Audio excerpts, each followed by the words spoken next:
community thing. Oh, Awesome, awesome. As people walk in, it's wonderful to see everybody on this cold day. This could be the coldest day so far this year.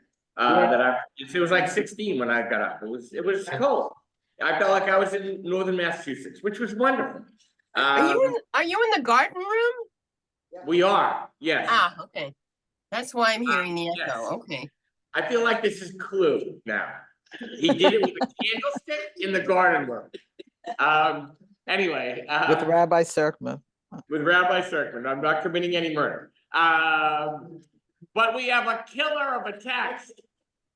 Anyway, thank you. I'll be here all week.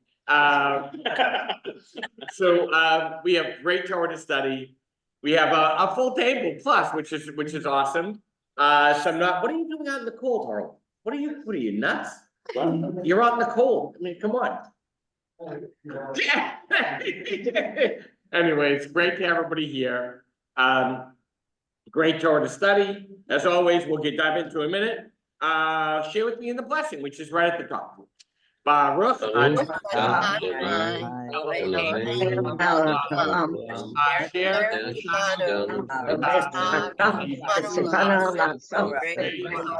Torah. This is why I mute everybody online, because yes, I can. There we go. You can unmute as you will. This is the third portion in the book of Exodus. It is the finale of the plagues, the beginning of our people's redemption. When I say our people, by the way, everybody here studying Torah is part of the peoplehood of Israel writ large, right? We are children of Israel. We all sort of came from the same place. And so this is a story that is transcendent and highly relevant to our lives today. And so it's a question always deriving from the text. You remember that this year's covenant learning theme is, and you shall be a blessing. We're trying to look at how the text guides our journey in becoming that blessing. What does it make us? How do we answer the call? And so this is a unique moment in the text. We just did the first 6 plagues. We're going to the last 4. And then we get redemption. Chapter 13 in this week's Torah portion, the book of Exodus, is where we get the imperative, and you shall tell your child on that day, it is because of what God did for me when I went forth from Egypt. I asked last night at the sort of family service, the cutest kids in the world, sheer joy. If you've never been to the kids choir service, it's the best. Like first, second graders doing the hand motions and the whole thing is great. But I asked them how many people here were present 3,000 years ago in Egypt, and about 5 people raised their hands. I told them all of you were there, because that's what it means to be part of this peoplehood. It's understanding that history is our story and that we renew it and relive it continually. So we are stepping inside the text, and we're going to focus in on just before the final plague hits. This is the unique command. 9 plagues have been carried out. Pharaoh says yes, then he says no, right? He's a fickle guy. He's also thinks he's a god. He's not. We talked about that last week. But this is a unique moment in the text because it almost interrupts the course of the plagues to give us our marching orders as to how we mark time. How do we mark time? And why is that so important, how we mark time, right? It's Tuesday. All right, big deal. By the way, it's not Tuesday. Anybody who thinks it's Tuesday, we'll talk. But knowing how we mark time somehow informs our present and our purpose. It gives us direction and helps us understand from whence we came. So it's a very important moment as we read chapter 12. How does the marking of Jewish time inform and guide our journey? What is the doorway? I'm using that intentionally, through which we must enter. And how does this new beginning pave the way to our way on our road to redemption? Something about this moment is pivotal. I'm gonna start, where I'm gonna start right here, we circle right around. If you don't wanna read, you can say pass, not a problem. Starting with chapter 12, first 15 verses, please. The Lord said to Moses and Aaron in the land of Egypt, this month shall mark for you the beginning of the month. It shall be the first of the month of the year for you. Speak to the whole community of Israel and say that on the 10th of this month, each of them shall take a lamb to a family, a lamb to a household. But if the household is too small for a lamb, let him share one with a neighbor who dwells nearby. In proportion to the number of persons you shall contribute for the lamb, according to what each household will be. Your lamb shall be without blemish, a yearling male. You may take it from the sheep or from the goats. You shall keep watch over it until the 14th day of this month. And all the assembled congregation of the Israelites shall slaughter it at a filing. They shall take some of the blood and put it on the two doorposts and the lintel of the houses in which they are taking them. All right, God, Susan, you have to reading? Okay, Okay. They shall eat the flesh with that same night. They shall eat it roasted over the fire with unleavened bread and with bitter herbs.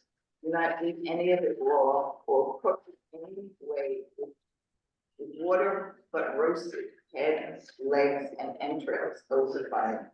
You shall not leave any of it over until morning. If any of it is left until morning, you shall burn it.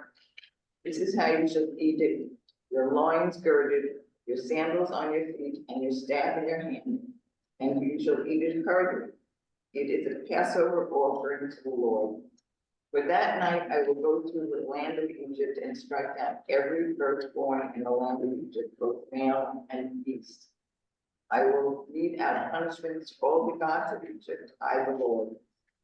And the blood on the houses where you are staying shall be assigned to you. When I see the blood, I will pass over you, so that no plague will destroy you when I strike the land of Egypt. This day shall be you one of remembrance. You shall celebrate it as a festival to the Lord throughout the ages. You shall celebrate it as an institution for all time. 7 days you shall eat unleavened bread. On the very first day you shall remove leaven from your house, or whoever eats leavened bread from the first day to the 7th, that person shall be cut off from Israel. right, so, and it continues on the same way, and then it gets to the final plague, and we know what happens then. So this is the sort of setup for the final plague, and it's the setup for our redemption.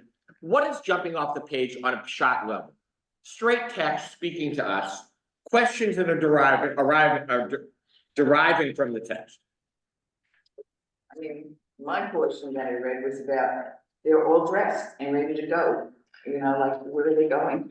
Yeah, so what, you know, we're not only told what we have to do, but how we have to do it. So this is a very specific instruction that we have to eat, loins girded with our shoes on our feet. And staff, and I'm saying to myself, you know, they're in for action, but they're eating. That's a very difficult way to have a dinner. Yeah, this is a tough way to have a dinner party, right? Very tough way to have a dinner party, right? Excellent. What else is coming off the text? Two phrases strike me. One is, I'm gonna mete out punishment to all the gods of Egypt. This is God saying, I'm gonna attack these other gods. Yeah. Yeah. And then the last phrase, what do we do with this? You know, you're not, you eat leavened bread during Passover, you're cut off from Israel. Yeah, I've been told this story that I was sitting in the diner in Haverhill, Massachusetts with my friend Jeffrey Mershon. It was the 4th day of Passover, and we were having bagels and lox. And the rabbi walked in, and he said, "Hey, happy Passover!" And we went, right? So I would just, What are you doing here? well, I would just tell you this. It's cut off one thing, but in this moment, if you do not keep Passover in this way, you are excised from the peoplehood of Israel. You're doing it yourself. Very important. Steve. So, one of the things that spoke about is that they take the blood, put it on a lentil, and they do it as a high. Yeah, so he's so far ahead. So on a basic level, because this guy's been doing this for what, 60, 70 years, right? So Steve knows painting the doorpost, that's, you're taking blood and painting the doorpost. This is a strange ancient ritual. But crucial. But It's a sign. You do not do that at home, thank God. Okay, but you do actually. We're gonna talk about how metaphorically you do. What else is coming up in your class? 14, Yep, this day shall be to you one of remembrance. So I'm not sure what the word is in Hebrew. You shall celebrate it as a festival throughout the ages. You shall celebrate it as an institution for all time. yep, This is an eternal creed. And the word for remembrance as well. zikaron. Zecher, right? Zikaron. So this is a marking. This is a marking of the moment that will in fact mark time for all time. Chukat olam, excellent, Tom. So if following Clarence, it says it's a festival in 14, so we're celebrating death. Well, what are we celebrating? So I would ask, are we celebrating death? Is that what we're celebrating? Right, the question, what are we remembering? What are we remembering? Yeah, what do we remember, So I was right? asking about the question. Right, which is not my kikoshi, by the way, but it filters in. Last year when we did remembering and meaning, absolutely. So what's going on here? I mean, just do a shot comb of the text for just a minute, but I'm not gonna do that, because I have first Jane and then Elaine. I just have a question. Yes, In 12, it says, first, for the first night, I'll go through the land and strike down every firstborn in the land of Egypt, both men. And then it says, I will mete out punishment to all the gods of Egypt. Now, I guess my question is, he's going through and striking down the firstborn in the land of Egypt, but meting out the punishment to the gods of Egypt? How are those two connected? well, clearly that this plague is making a point, as was already said. Somehow, that's G with a lowercase, right? God with a lowercase G. Right. So somehow this plague is making a point, not just to the firstborn, but to all of Egypt and to their theological or religious understanding. Elaine. I just want to underscore what Harley brought up a while ago about blood, the role of blood and what it means, what it signifies in this biblical era.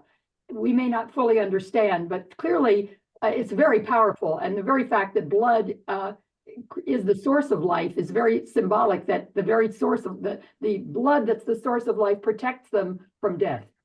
So the blood that's the source of life protects them from death. By the way, that was Steve Shapiro that brought that up. But oftentimes, you know, when Harley's not here in the lead, Steve does play the part of Harley. I will say that, right? Dave. So this is the beginning of the calendar, This is the beginning of the calendar. but as an aside, I don't want to throw you off, aren't there like 3 or 4 New Years that Jews? Very rabbinic of you. There are in fact 4 in the Mishnah, but that is a key. You're not throwing me off at all. That's the key question. That you have just hit on the key question, right? Well, how do we mark time? Here. How do we mark time as Jews? Lisa?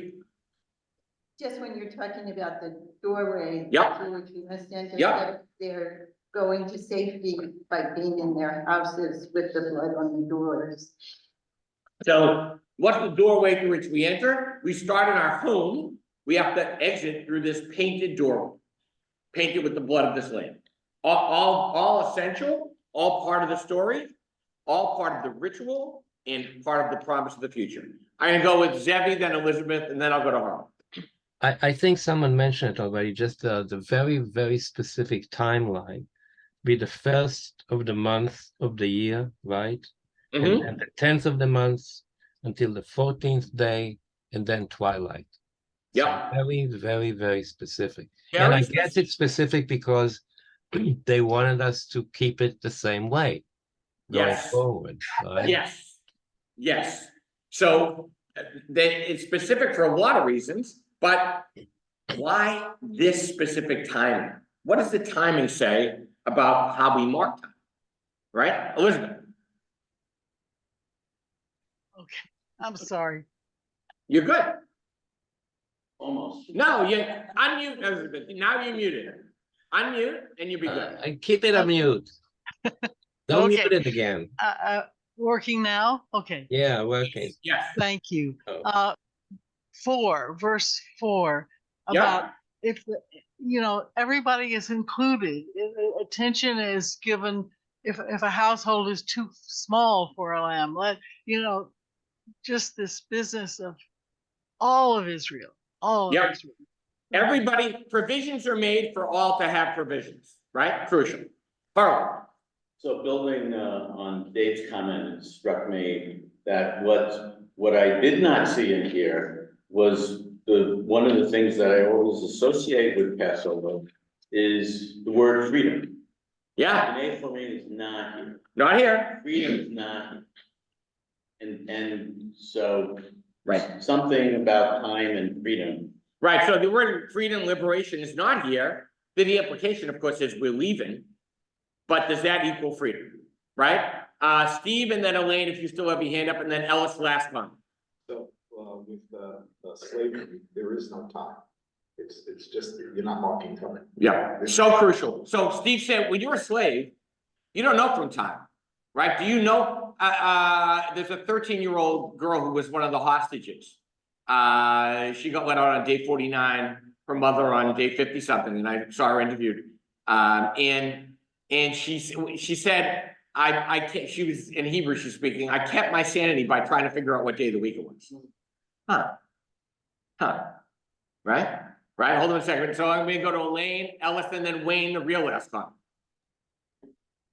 Me? Okay. It occurred to me, if this is part of the creation of the peoplehood of Israel, community, one of the ways you create community is communal events. And establishing this ceremony, this communal ceremony, is a first step, it seems to me, in creating that sense of community. These things that you all do together, you feel that sense of group and peoplehood by doing these sorts of things. And commanding this kind of thing is the first step, it seems to me. No question. This frames our peoplehood. Doorway framing. Yes, Ellis. I was just going to say that, similar to what was just said, that all of these details are a binding affect, and it creates a certain kind of discipline that you see first highlighted in Swinza when training in military, that you have to create many details that everyone has to follow exactly, because when the S hits the fan, it's that adherence to those details that will bring about a certain discipline to deal with whatever thing that you face. Whatever you face, and keep you together in the process, right? Crucial. Wayne, last comment. I like the idea that God would allow the Egyptians also, if they followed what the Israelites were told to do, that they would also be able to come out with it as well. Yeah, so this isn't, remember, how did we leave Egypt? An Erev Rav, a mixed multitude, the text tells us. So are these just Israelites? No, it's a bunch of people. Bunch of people said, you know what, this thing of Egypt, I don't like this. This is not for me. I'm going to go in the wilderness. Nuts, but I'm doing it. Harry, last comment for real. So Isaac asked, where is the lamb? Isaac asked, where is the lamb? Yes. And here it is. And the orgy of slaughter is play this out as a Hollywood movie. Everyone's supposed to kill their lambs. Yeah, think about that. Think about what's going on here. We have all these Israelites who were slaves, and nobody knows what they're doing. All we know is they have this first of the month something, and then they take a lamb and they tie it up from the 10th to the 14th, as Zebby noted, outside their house, right? The same doorways that they marked with, that they're gonna mark with the blood. And so there's something public about this. This is a public act. I want to jump in now. We're going to jump into the remez because this will frame our purpose as a people and our continued hope in the promise of this moment of initial liberation. So the first commandment, this may be, as the rabbis know, the first commandment of Torah, right? There's a lot of other things going on, but this is the commandment that we get. The first communal commandment as a people of Israel, which is to take the lamb.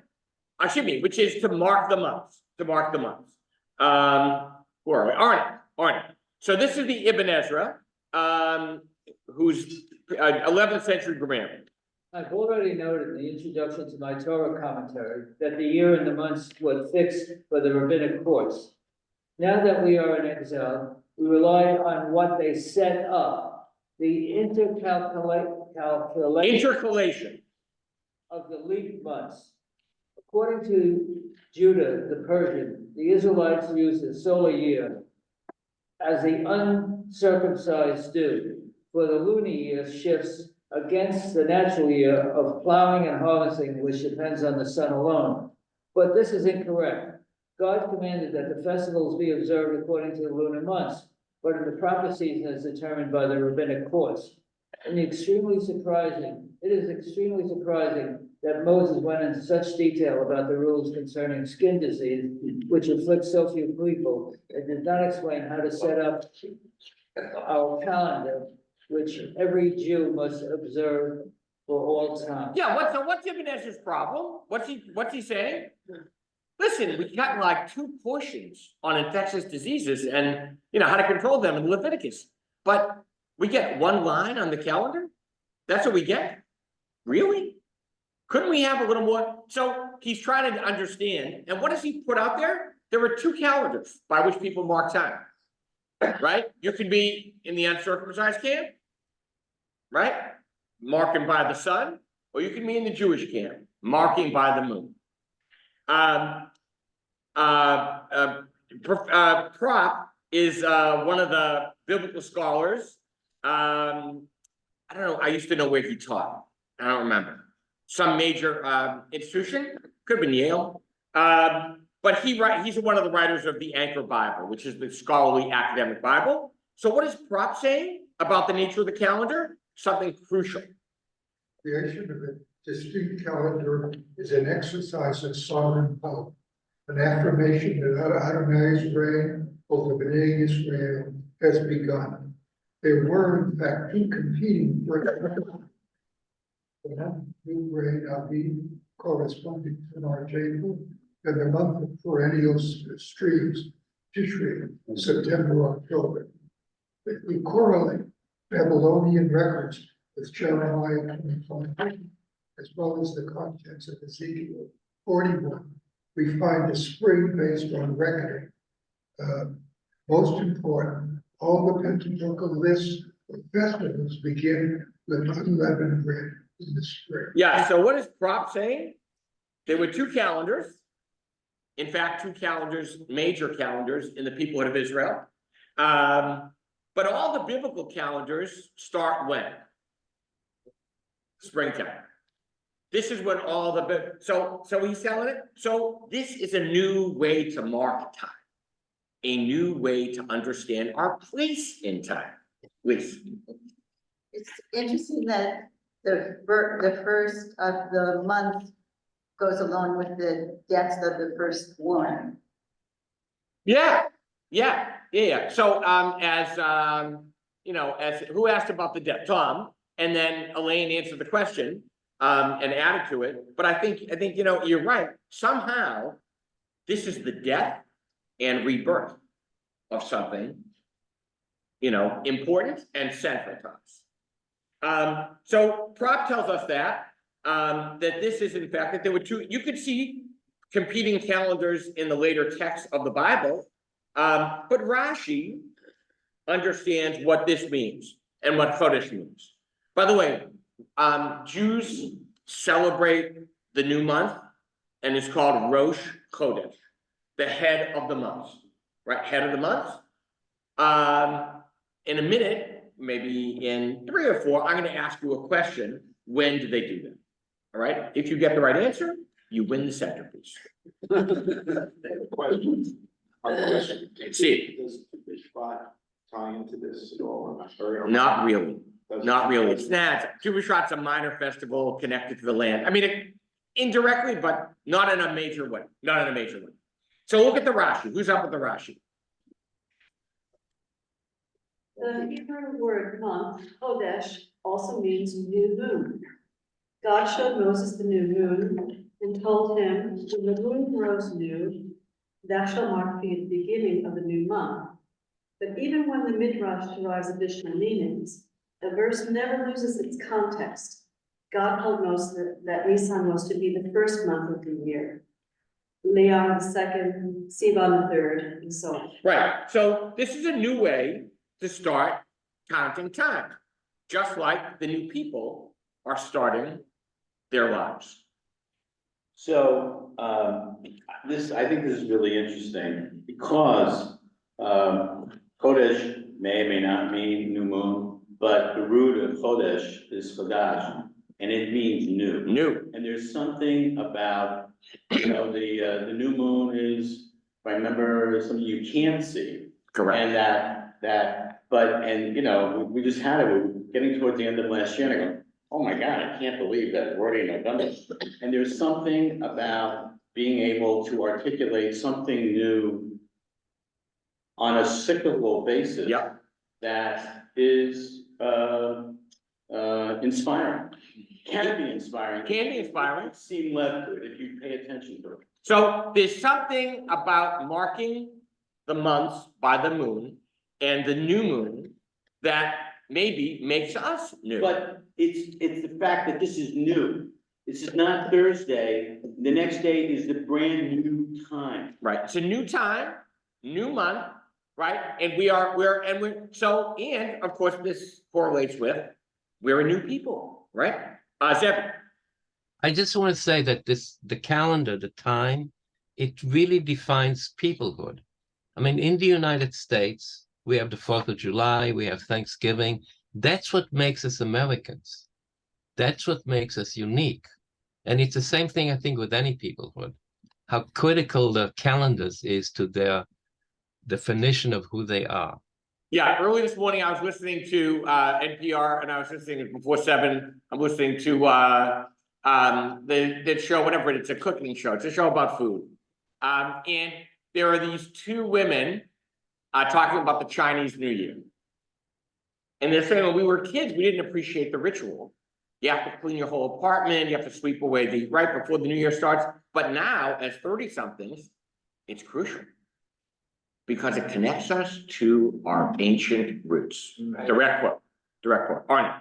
The transition from slavery to freedom by marking time and doing repetitively, that's great, but the psychological profound impact takes generations to overcome, and it's not something that achieves by going from A to B, and it's something to be aware of continually. And so the idea of marking time is great, but it's more than just marking time. It's a psychological embracement of the transition, where we've been, where we're going. Yeah, I agree 100%, a little drastic, but I love it. And what are we doing by this? What are we establishing? This is the first ever what, folks? First ever Passover. This is the first ever Passover. And as I don't remember who said it, somebody said it's a lousy way to do a meal. Listen, somebody online, I don't remember who said that. Was me? No, it was like Elaine or somebody. Right? I think Elaine said it. Anyway, so when does the new moon happen? When do we mark the new moon? Harley gave it away. When you can barely see it. What? What kind, Jews never make it easy. I will tell you right now, right? We are such a challenging people because we are marking the new moon by the count, 29.25 days. You barely see the moon. Look at the Chevrah Torah, right? We understand what's going on. Jeff. The nations of the world build their calendar around the sun, while the people of Israel faces their own. This symbolizes the difference between Israel and the nations of the world. The nations survive only as long as the sun shines upon them. As soon as the darkness descends, they disappear from history. Not so the Jewish people. Like the moon, which can shine even through the darkest night, the people of Israel still spread light. Right. I think I retranslated this to make it rhyme. But I will tell you that at Chevrah Torah, 16th century book of almost 17th of Jewish moral instruction, is trying to make a point. Why do we mark the moon when we can barely see it? Because we know it's going to come. Marking the months this way, every month new, and us new, says that light is yet to be born. that even if it's dark. So you get the metaphor. What, so the sun is too obvious? Well, you know that if anything, it's Jews are not obvious, right? We are, right? We obfuscate, we're obtuse, but also, right? The moon, the moon is a little more transcendent. The sun, poof, every day. You got it, blinking light. The moon, oh, it's a gradual journey. So there's something about the moon and of course, our marking things by the moon, right? I like the idea of it giving us hope. Yeah. It's a beautiful thing going from slavery and transition, but even the hope of all the transitions the Jewish people, and even now, God bless us, have to make. And knowing that there's something more and we are different. Yes. But in a good way. Yes. In a connected way. Well, but we mark time in different ways. I was just mentioning that the Chinese calendar, when we were slaves, Steve just said it, and I think actually this is the next commentary, right? Skip the, yeah. Look at in the Hebrew, it says in verse probably 2, "HaChodesh hazeh lachem Rosh Chodeshim." This month shall be for you the head or the beginning of months. Rishonu lachem. It is the first one for you, l'chodshei hashana, of the months of the year. And the rabbis ask, of course, the word lachem doesn't need to be there. Why does it say lachem, for you? Just like, right, lech lecha, right? So go yourself. So they underscore this, and the Rashbam, Rashi's grandson, right, Mark, you see the Rashbam under the Sforno. Am I with the right one? No, I want the Sforno. I'm sorry. The Sforno is what I want. The beginning of months for you. Do you see that? Yes. Please. Okay, I just have a question. Yeah, please. Yeah. Just for my, so I understand the moon. So is the beginning of the month every month, or is it a month? No, it's every month. Every month, 29.25 days, beginning of the month. Okay, so every month would start new. Every month starts anew. But this month is the big new, right? This month of Aviv, when you go forth from Egypt, is the flashing sign of newness. Which is the January? Which is April, which is around April. It is whenever the 14th, whenever Nisan, the month of Nisan, right? Starts. Whenever Nisan happens, always springtime in Israel. Always springtime. Yep. That's Sforno. The beginning of the months to you, while you were enslaved, your days were not your own. Now the months shall be for you. So now you mark time.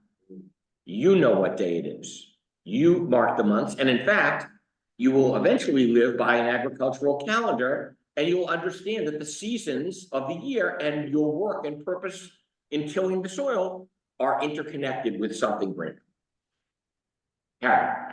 So if Jews lived on Jupiter, Yes. how does this next look like?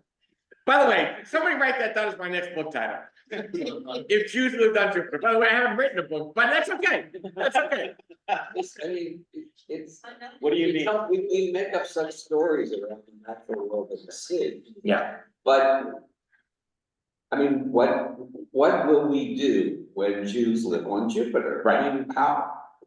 We'll mark What time. moons, by all the moons? Yeah. I mean, we'll have to pick a moon. It's just, it just, if you think outside these natural phenomena, which we then say shows the difference between us and them, which everything does in the Bible. Yes. Yes. What will we do on Jupiter? Yeah. Yeah. I would say I have no clue. Okay, well, But of course, but it'll be different. It will be different. all right, Dave, help me. I definitely have an, Please, Dave. whatever it is, it will be in a week. It'll be Very mystical. Very mystical. Well, and I have a quick story to tell. Yeah, go ahead. My wife just sent my 3-year-old granddaughter a calendar, which she's obsessed with, because she never understood time until now. Understanding time helps you understand your purpose in the world. Time is purpose. So, now we get what's the first thing you're gonna do, right? This is the the rabbis call this smichut partio, or the juxtaposition of two things that don't seem to go together. This would be the first of the month for you. This is how you're gonna write. Next thing you see. Speak to the whole community of Israel and say, on the 10th of the month, take a lamb, each household a lamb. Keep it till day from 10 to 14, slaughter it, paint the doors. Take a lamb? What does this have to do with the calendar? Everything. Speak to the whole community of Israel, say to them, look at the Ramban. Ramban, who's up? I don't even know. On the astrological sign of Aries, the ram is, of course, at its greatest strength during Nisan, when it is the rising sign. Slaughtering a ram demonstrated that we don't leave Egypt by force of astrology, the divine decree. So something about the ram represents the conquering of Israel of Egyptian time. Something very important. Wasn't the ram a god? Yeah, and the ram is among the small g gods of Egypt and the pantheon, right? And what else do you notice by this? This is Ramban Nachmanides. All the rabbis knew astrology very well.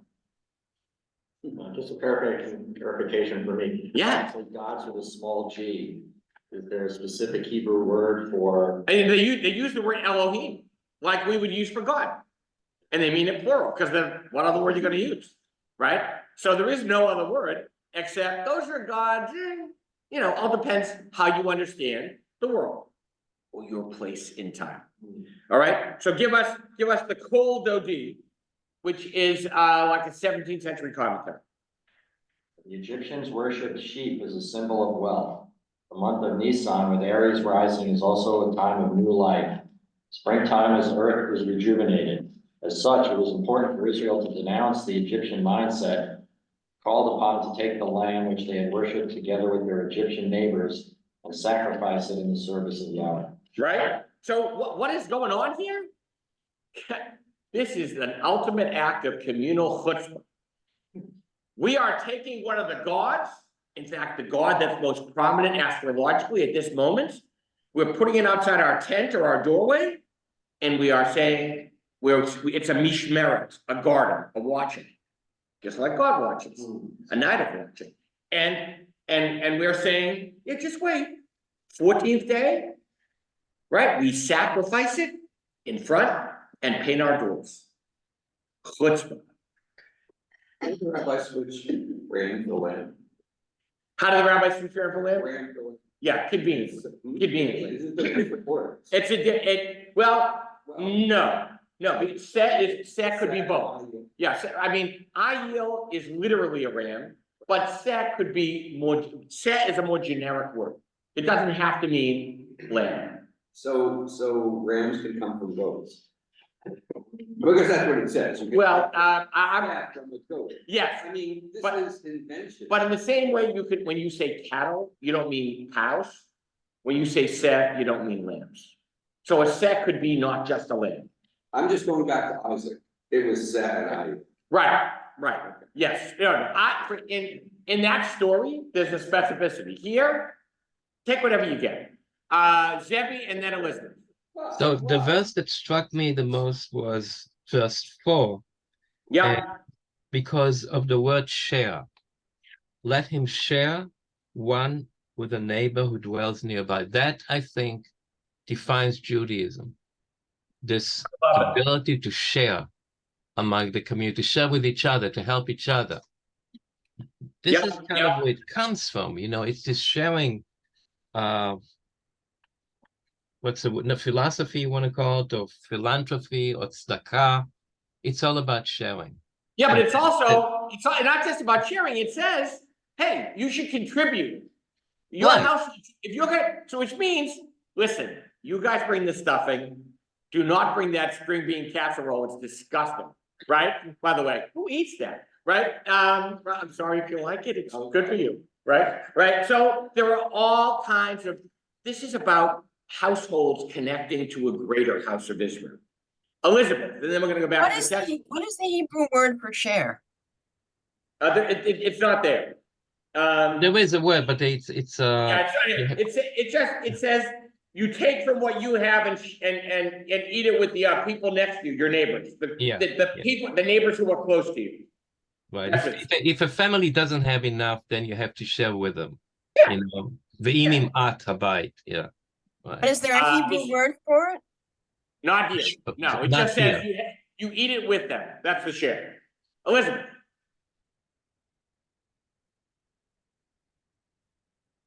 Okay. I'm sorry. No, you're good. No, Elizabeth, now you're muted. I Keep can't. yourself unmuted. Don't mute yourself. Now Okay. you're good. Now you're good. Okay. I can't stop thinking about the idea of linear time versus circular time. It was a profound thing for me to understand. In Eastern religions, in Buddhism or whatever, you know, time just repeats and repeats and repeats. The Jews made a profound contribution in, you know, understanding time in a linear way, which has all kinds of consequences, obviously, for all of us. And that's the background on this. Yeah, you're alluding, Elizabeth, to the great essay by Rabbi Yitz Greenberg, the great transcendent teacher of Klal Yisrael, of the connectedness of all Israel. And his essay is about how Jewish time is both cyclical and linear. It is both. It is both. Before I let any comments, this is crucial, and this is now Harley playing the part of Harley. So they take some of the blood, they put it on the two doorposts and the lintel. So I drew this right here. You can't see it because I forgot I'm not going to have a board, but I drew what I would draw. And if I had a board, I would draw a doorway, and then I would paint red on the three, right, on the sides and on the top. What am I painting? Go ahead, Harley. The Rashi. The uprights on each side and the lintel, the transom on top, visible at the entrance of each house. Right, so it quite literally says in verse 7, you shall take some of the blood, al shtei hamizuzot, val hamashkot, the sides and the top, right? And you shall paint it with the blood. Okay. The Ralbam, as it says in verse 13. And the blood on the house shall be a sign, an oath for you. So they see it inside and know Yud Hey Vav Hey. Right? So if you look at, like, what are they doing here? Verse 13 is telling, it says, V'haya hadam lachem la'od, and the blood shall be a sign for you. Now, wouldn't you think it'd be a sign to everybody on the outside of the house? That they would see the house and say, oh, what nice Christmas lights. No. Rabbi, isn't it a sign? Isn't the what's there? Isn't that a high that's being painted? It's not a high, but it is a head. So it's a Hebrew letter, as Steve said before. It is a Hebrew letter. It's a hey. Well, it's an oath. Okay. It's an oath, literally a letter. Nice, right? So it's a letter that symbolizes God's name. That's the short form of God's name. When you want to say the short form of God's name, in Hebrew, you just write hey with a little chipchik, a little apostrophe, or whatever. So this is the short form of God's name. They're painting God on the doorpost of their house, literally. The ram, for the Egyptians, the ram was a holy. Yeah. So this is sort of blasphemous to the Egyptians. This is in your face. This is totally blasphemous. It's a repurposing. A repurposing, yes. This is an act of civil defiance, of sacred civil defiance, without question. So this is just, I just thought of this in front. Is that what's interesting is that they're breaking bread together. And what got everybody into this mess was a famine in Egypt. Yes. Where there was no food. And now here they are. This is This is just it's not incidental, by the way. Who could afford a lamb? Who could afford a lamb? Not a lot of people. So that's why you had to combine houses, right? Tom's house, the Sharps are coming to my house, or I'm going to theirs. We have to combine houses here. This is a big deal, right? Did the rabbi say anything about this 4 days? Why is the? If they say everything about the 4 days, I could do a thing just on the 4 days. Why, so let me ask you this question. Why is the 4 days significant here? As marking time, More in your face, is that? more in your face. You're putting the lamb outside so everybody can see it. All the Egyptians know. And what if you are Egyptian? Or what if you're not exactly Egyptian, but you're certainly not Israelite, and you have a lamb outside your house? Oh, so what's the ram doing? Oh, well, maybe you could join us. Yeah. So it's great PR. It's great PR. It's also, right, differentiated, right? The sender's house is going to be different than, right? So this is a different, right? I am aligning with a whole different way, you know, to understand myself in the world, to mark time. I am starting time anew. And how we do it, as was mentioned by Susan, right? This is one heck of a way to have a meal. When you have a Passover Seder, anybody who's ever been to a Passover Seder, what is the Passover Seder? What's the tenor and the pace of your Passover Seder? Right? I would call it slow. A lot of kibitzing, a lot of stories. Wade would come to my house for Passover Seder in the old days when Susan would make it, and it was 30 people, all the tables, right? And our kids would play, it seemed like, right? So the night went on for 4 hours, easily.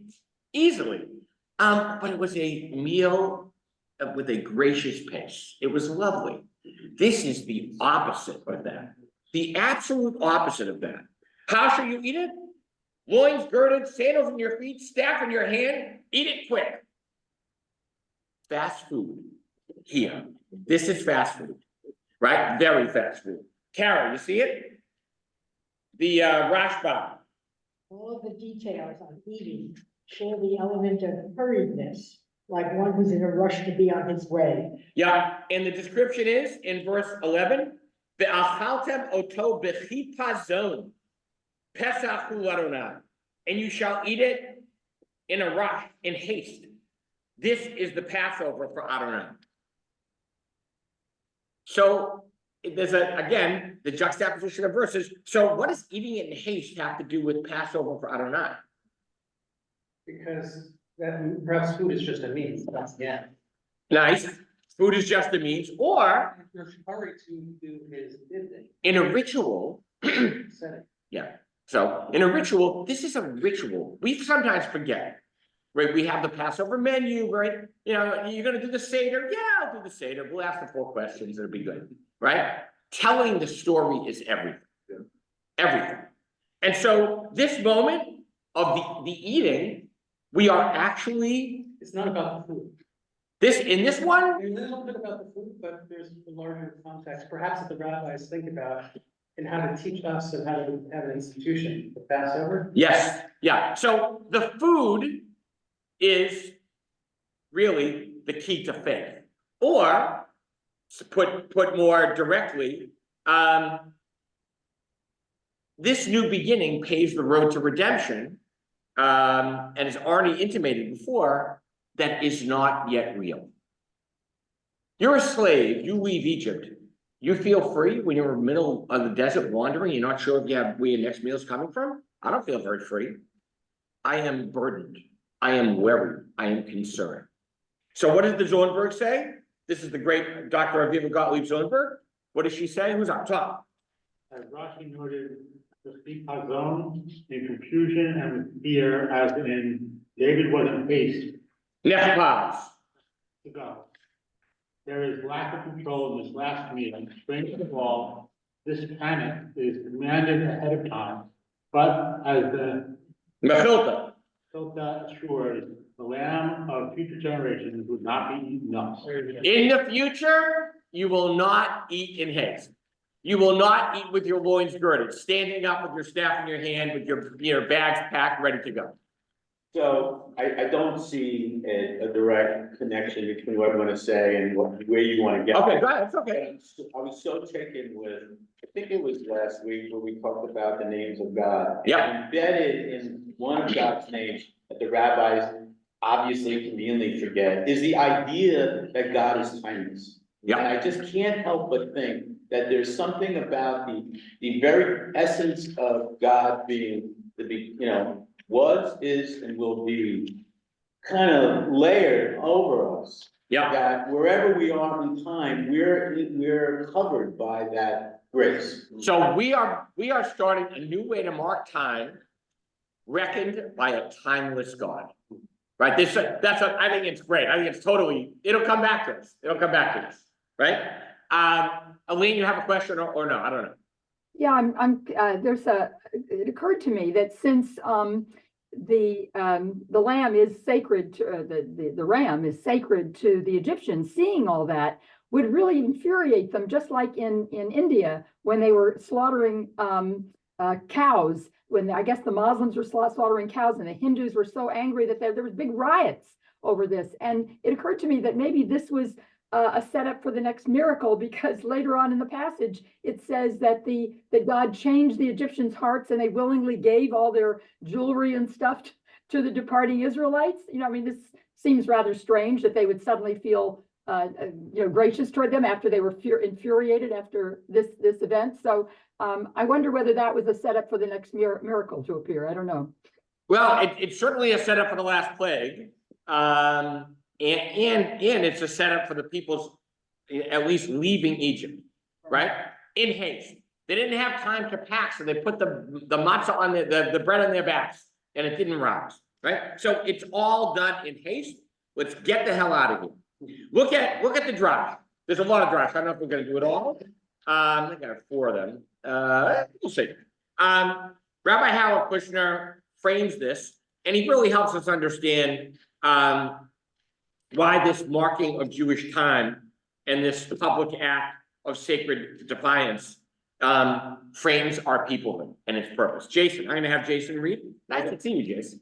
Good to see you as well, Rabbi. One of the first steps in the process of liberation was for the Israelites to have their own calendar, their own way of keeping track of time and recalling the most important days of their people's history.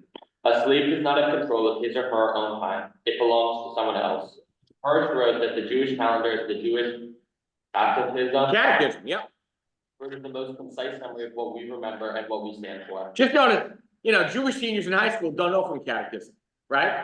Right? When I was a kid, I knew from catechism, right? We're going to talk about that later. Go ahead. Because the moon, unlike the sun, waxes and wanes, nearly disappears and then grows bright again. So the Jewish people go through cycles of prosperity and suffering, knowing that even in darkness there are brighter days ahead. The next step towards liberation was to slaughter a lamb publicly, something no Egyptian would do, and mark the post with its blood. In this way, they would proclaim their psychological liberation from fear. After painting the doorposts for divine protection, the next step, a shared meal, will become the prototype for our Pesach Seder, when we not only remember, but strive to reenact our deliverance from Egypt. Although we celebrate Rosh Hashanah, beginning a new year in the fall, the Hebrew calendar actually begins in the spring with Nisan. Some scholars see this as a compromise among ancient cultures. Those who celebrated the beginning of the year in spring, when the harsh winter rains were over and plants reemerged, versus those who celebrated New Year in the fall, when the rains returned after the summer drought. Rosh Hashanah was thus seen as the anniversary of the world's creation, marking our shared humanity with other peoples. Pesach is the birthday of the people of Israel, symbolizing our special destiny as Jews. So what are we doing? We are helping to birth our peoplehood by celebrating Pesach, marking a moment in time, which is a new beginning. And we're doing it by saying we will walk a different path, right? We will walk. So this is right, it's very powerful. It goes together, so I can't separate them. But let me have a couple people on. How about Karen Ryder and Mitzi? What if we share this with you guys? So this is Shlomo Riskin, right? Great rabbi of Efrat in Israel, major teacher, and also bridge builder. Go ahead. What is the precise definition of this first commandment of the Torah? Rashi initially suggests that Kodesh means that the new moon is when a month begins. The emergence of a waxing moon, as in Chudish, the novelty of a sliver of a moon being born amidst the blackness of night, is to determine the beginning of each month. Immediately following that commandment comes the exhortation to have every household slaughter a lamb and place the animal's blood on the 2 doorposts and lintel of the house. The Midrash explains that since the lamb was considered an idol in the eyes of the Egyptians, such an act would be a capital crime, a sign of the willingness of the Israelites to place their lives on the line for God. But what has this to do with the new moon, or Nisan, as the first of the months? The Jewish lunar interest doesn't end with Rosh Chodesh. The first Saturday night following Rosh Chodesh features a curious ritual called Kiddush Levana, the sanctification of the moon. Following the evening service, the congregants gather outside the synagogue in a place from which they can view the waxing moon.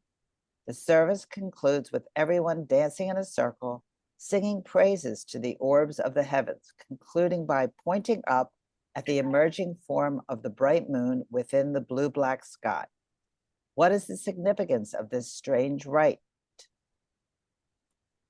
One more paragraph. The sacred Zohar teaches that the nation of Israel may be compared to the moon.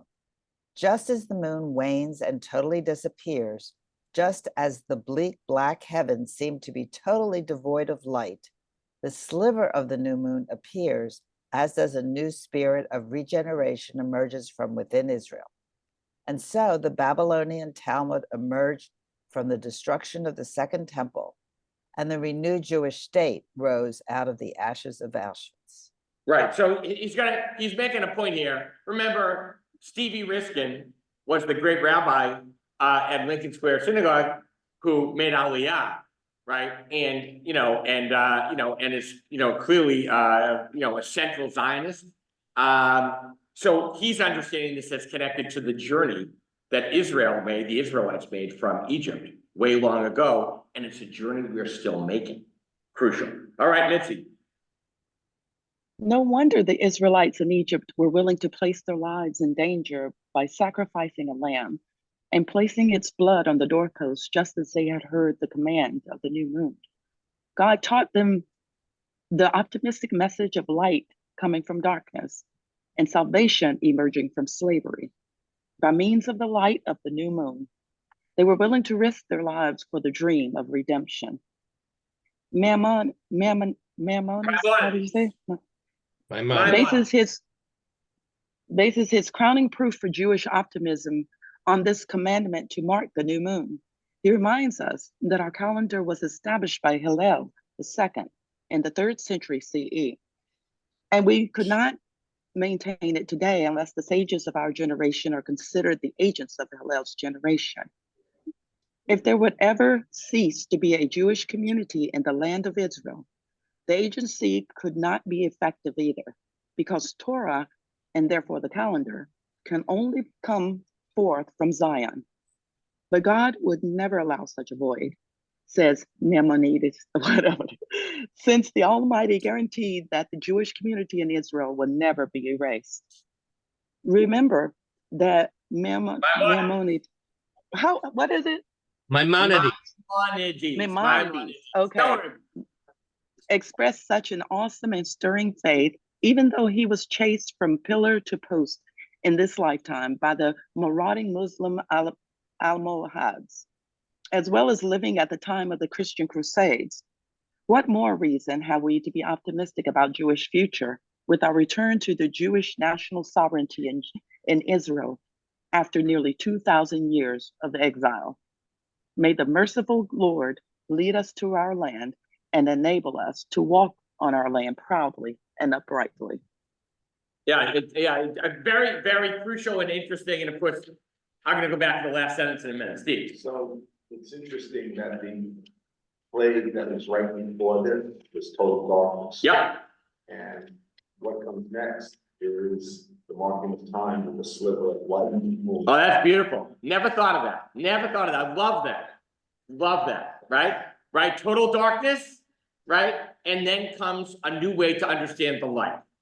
You know, when I think about how this relates to me here today now, I have to look at it in a very different way. And the way I see it is, we mark time and sanctification and going forward in the process by life, death, birth, marriages. Those allow us to continue on this path in a way that makes us realize where we've been, where we're going, and what's in store for us. Yes, yes. So something about this marking of time and this act of defiance, we're continuing the journey, right? So it's something about our journey that we're continuing. Yes, Harry. So I really dislike this view of history. Go ahead. So the cycle implies it will ever be a cycle, that this is continuing. So I was waiting for somebody to say. I love the optimism. Right. But he's saying it's not just the upswing, it's the downswing too. Yeah. And it will forever continue, because after all, the moon forever continues. Right. And I ask again, if Jews lived on Jupiter, they have many moons. So if we're gonna build a view of history around a moon circling, the earth or wherever it is. Yeah. We're captive to it in a way that I mean, I think you have to reject. Israel isn't destined to be Israel forever. And we're not, on the other hand, I hope we're not destined to be persecuted forever. Right. Although history doesn't have a great track. So let me reveal something which shouldn't be a surprise. I'll say it in a whisper, right? So which came first?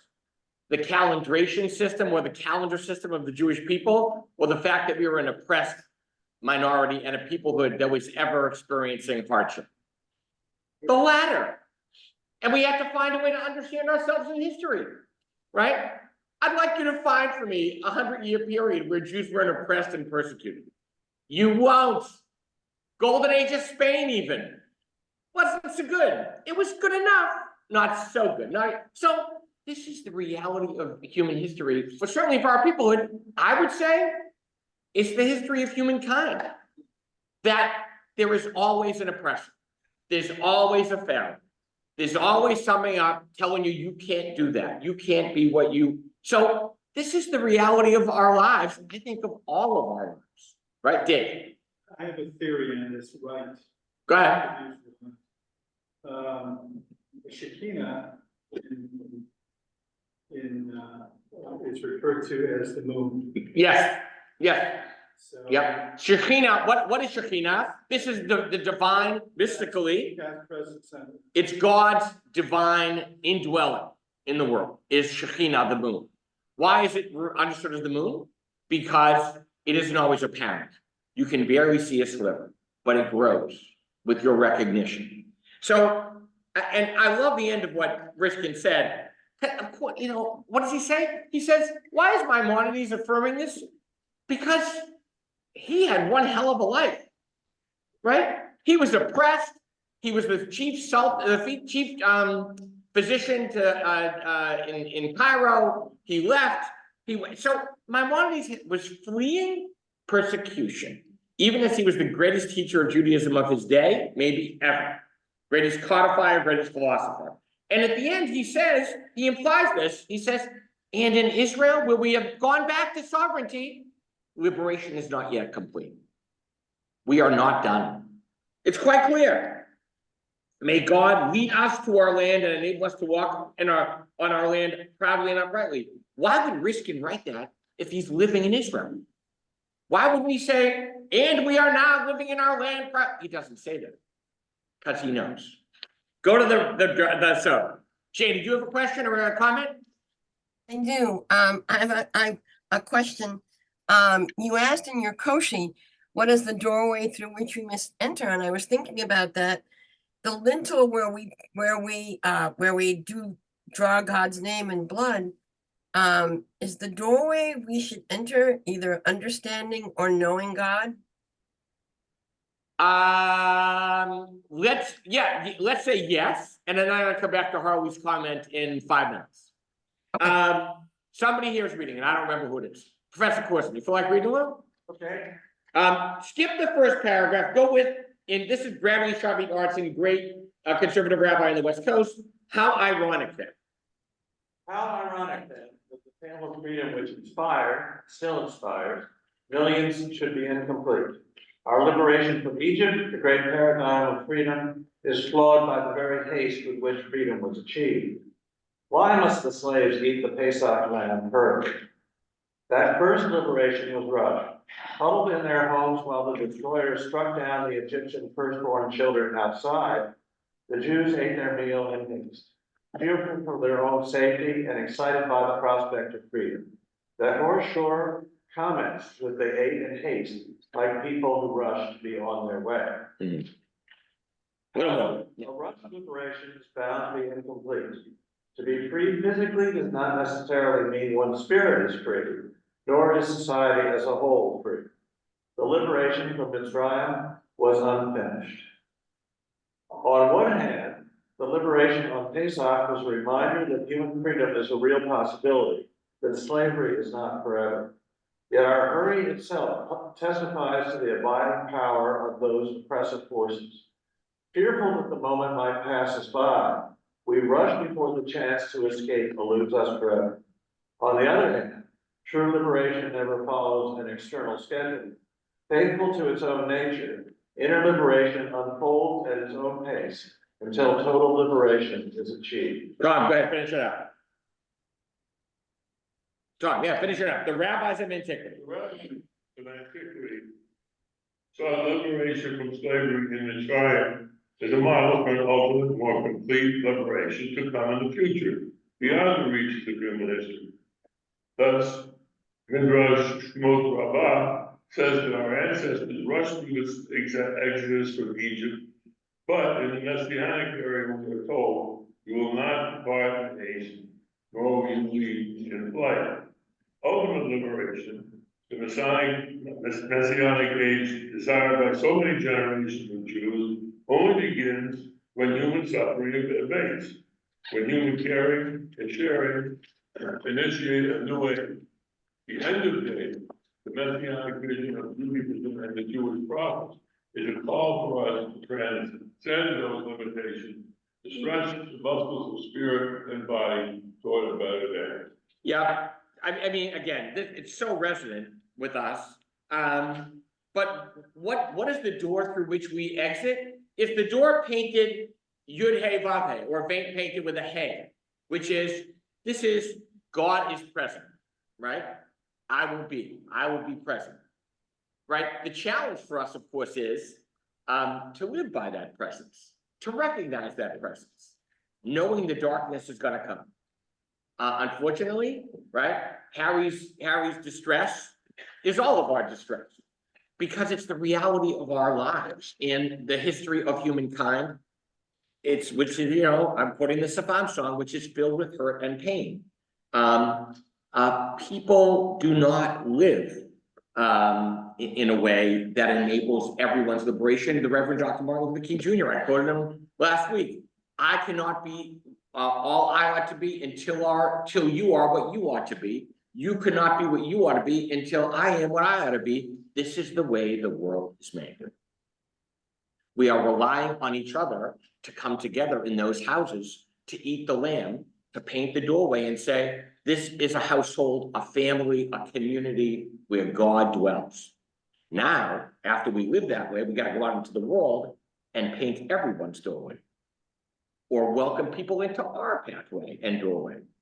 Wait, before you get to. Yeah, go ahead, I have please. a question. Yeah. When he writes, it call for us to transcend those limitations. What limitations is he referring? I don't know what you're talking about. Go ahead. In the at the very end.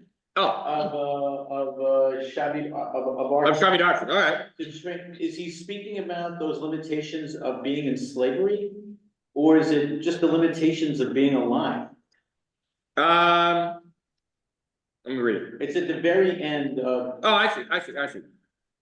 No, I think it's I know what he's saying, because I may have excerpted the last two paragraphs. So what he's talking, because he gives examples, he's talking about the limitations of the human spirit, because there are still so many people suffering. There are still so many people hungry. So it's just life.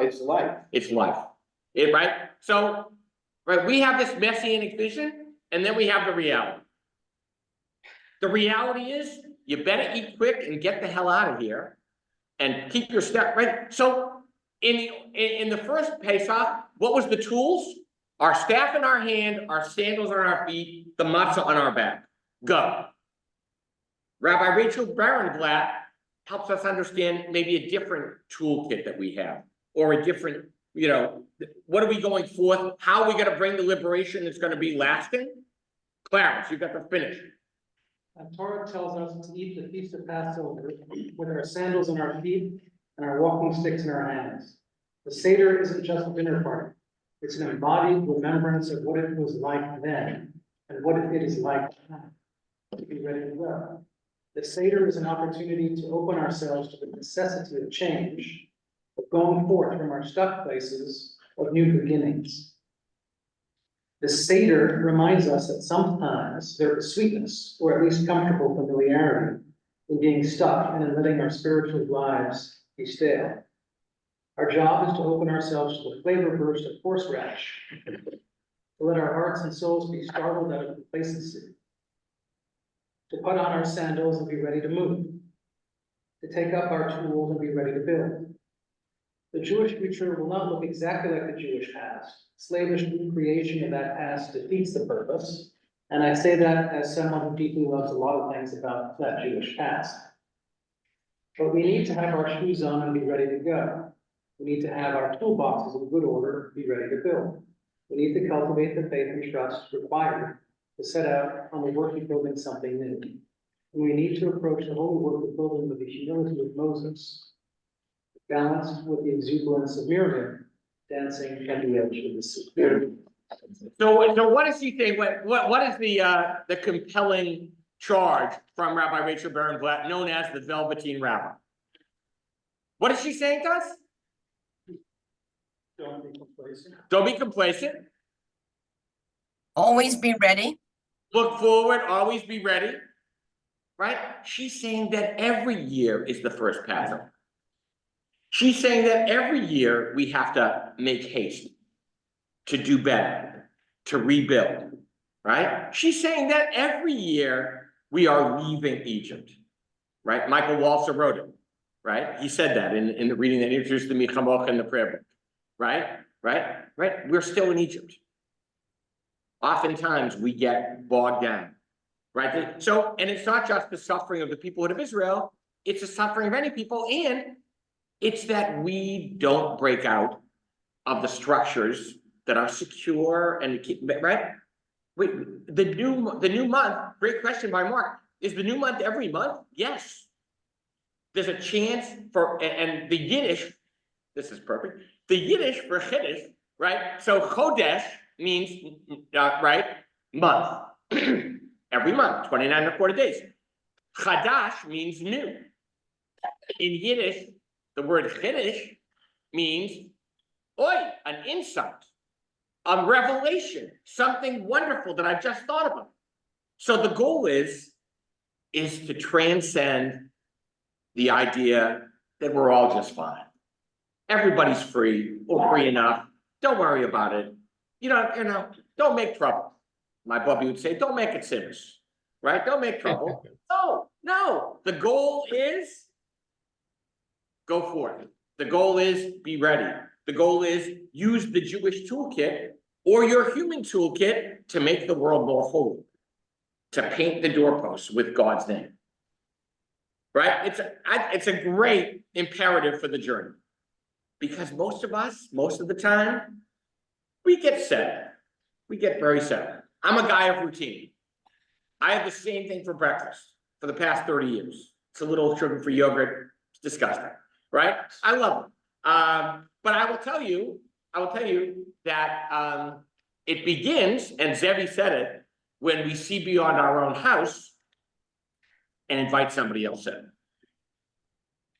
You guys have wasted a perfectly good hour and 20 minutes by sharing with me, but I love it. We have great Torah next week, by the way,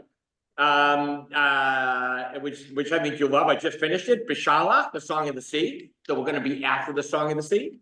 And tomorrow is a cultural conversation, not a cultural conversation, a conversation in modern Zionism here that I think you will absolutely love. It's me and really David Leshnick, our tour guide from Israel, talking about Israel and about how do the people of Israel, the state of Israel actually happen?